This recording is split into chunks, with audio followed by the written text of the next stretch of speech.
ठाण्यातल्या rave party प्रकरणी एक धक्कादायक माहिती समोर येते। विदेशी बाबाला आदरांजली वाहण्याच्या नावाखाली ही रेव पार्टी आयोजित करण्यात आलेली होती। कथित बाबा परदेशातून गोव्यात वास्तव्याकरता आला होता। तरुणांना सोशल मीडियावर दिलेली पार्टीची माहिती आणि पार्टीसाठीच्या पोस्टमध्ये कोड वर्डचा वापर करण्यात आलेला आहे। पोस्टमध्ये वाघ, साप, जंगलाचे फोटो देखील वापरल्याची माहिती आता समोर येते।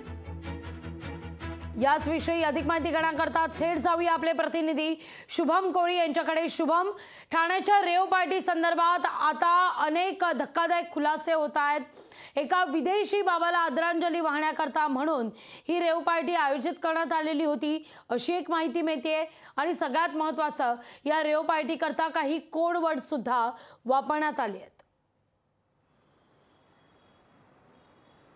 निश्चित लागवे आपण पाहिलं तर 31 नाईटच्या पूर्वसंध्येला ठाणे गुन्हे शाखेने जे आहे ते एक मोठी कारवाई कासरवडवलीमध्ये केली होती आणि याच कारवाई दरम्यान जे त्यांनी तब्बल 100 पेक्षाही अधिक तरुणांना जे आहे ते अटक केलं होतं।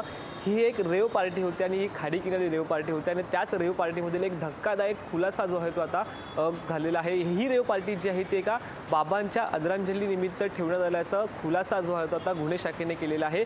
त्याच संदर्भात एक पोस्टर जे आहे ते देखील सोशल मीडियावरती त्याच आयोजकांनी जे आहे ते माध्यमांवरती समोर जे आहे त्याच मध्ये जे आहे ते साप असेल, वाघ असेल, नदी असेल अशा विविध कोडवर्डचा वापर करत ही पार्टी जंगलात आहे असल्याचं त्यांनी जे आहे ते समोर आणलं होतं आणि त्यानंतरच सर्व तरुण मंडळी जे आहेत ते बाबांना आदरांजली वाहण्याकरिता त्याच ठिकाणी जे आहे ते पोहोचले होते आणि अशी कुठेतरी एकंदरीत माहिती जी आहे ती ठाणे गुन्हे शाखेला समजली होती आणि त्यानंतर त्यांनी तिकडे रेड टाकत जे आहे ते तब्बल 100 पेक्षाही अधिक जणांना जे आहे ते ताब्यात घेतलं होतं। परंतु आता अशी एक धक्कादायक माहिती देखील आता समोर आलेली आहे, जेणेकरून एक पोस्टर देखील आता समोर आलेलं आहे। एक बाबा नेमका कोड आणि नक्कीच आता हे नेमकं प्रकरण आता कोणत्या वळणावरती जातं हेच पाहणं महत्त्वाचं ठरणार आहे। लागवी शुभम, असं म्हटलं जात आहे तो बाबा गोव्याला सुद्धा वास्तव्यास आलेला होता आणि त्या बाबाला आदरांजलीच्या नावाखाली या रेव पार्टीचं आयोजन करण्यात आलेलं होतं।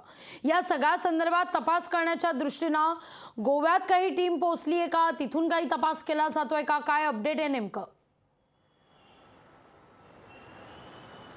निश्चित लागवी आपण पाहिलं तर ठाणे गुन्हे शाखेने जे आहेत ते तब्बल 31 नाईटच्या पूर्वसंध्येला जे आहे ते आणि त्याचबरोबर 31 निमित्त जे आहे ते 5 भरारी पथकं जे आहेत ते संपूर्ण ठाणे जिल्ह्यामध्ये जे आहे ते तैनात केले होते। आपण पाहिलं तर एक मोठी कारवाई जी आहे ती ठाणे गुन्हे शाखेने संपूर्ण 31च्या पार्श्वभूमीवरती संपूर्ण ठाणे जिल्ह्यामध्ये केलेली आहे। ही एक रेव पार्टी नव्हे तर अशा अनेक ढाबे असतील किंवा अशा विविध ठिकाणी जे आहे ते छापेमारी करत जे आहे ते ठाणे गुन्हे शाखे पोहोचलं होतं।